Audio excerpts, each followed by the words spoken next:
ಈಗ allopathic science ಹೇಳುತ್ತೆ ಸೊಪ್ಪು ತಿನ್ನಬೇಡ್ರಿ ಅಂತ, ನಾನು ಹೇಳ್ತೀನಿ ಸೊಪ್ಪೇ ತಿನ್ನಿರಿ ಅಂತ. Fasting is the best medicine. Secondly ಎಷ್ಟಾಗುತ್ತೋ ಅಷ್ಟು ಅನ್ಕುಕ್ಕಡ್ ತಿನ್ನೋದು ಕಲಿಬೇಕು, ಕೊಬ್ಬರಿ ತಿನ್ನೋದು ಕಲಿಬೇಕು. Okay sir. ಹಾಂ ಹಾಂ. ಕೊಬ್ಬರಿ ಈಸ್ ಅಮೃತ. ಅದೇ ಬಿ ಪಿಗೆ ಈ ಲೈಫ್ ಟೈಮ್ ಬಿ ಪಿ ಇದೆ ಅನ್ನೋದು ತಲೆನಲ್ಲಿ ಉಳು ತೆಗೆದಾಕ್ಬೇಕು.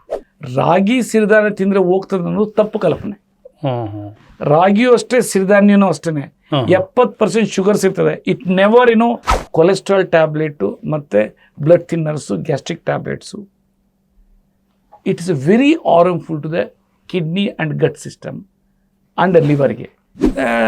ನೀರು ಎಷ್ಟು ಬೇಕು ಅಷ್ಟೇ ಕುಡಿಬೇಕು. ಇಲ್ಲ 1 ಲೀಟ್ರ್ ಕೂಡ ಕಿಡ್ನಿ ಫೇಲ್ಯೂರ್ ಮಾಡ್ಕೊತಾರೆ. ಆಮೇಲೆ ಪಾಟಿ ಬರಲ್ಲಂತೆ ಸ್ವಲ್ಪ. ಆಮೇಲೆ ಅವರಮ್ಮ ಅಳ್ತಾ ಇದ್ದಾರೆ, ಸರ್ ಲಕ್ಷಾಂತರ ರೂಪಾಯಿ ಸಾಲವೆಲ್ಲ ಮಾಡೋರು ಎಲ್ಲೂ ಇಲ್ಲ, ಎಲ್ಲಾದರೂ ಇಷ್ಟೇನೇ ಇಲ್ಲ.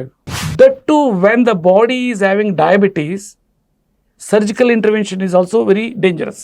Flood gate is kidney, second flood gate is cancer.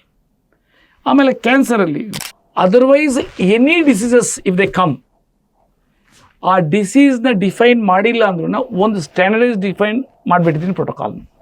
Kidney failure ಆಗೋರಿಗೆ ಅಥಾರಿಟೇಟಿವ್ ಆಗಿ ನೀವು ಕಿಡ್ನಿಯಿಂದ ಹೊರಬರ್ತೀವಿ ಅಂತ ಯಾರೂ ಹೇಳಕ್ಕೆ ಆಗ್ತಾ ಇರಲಿಲ್ಲ.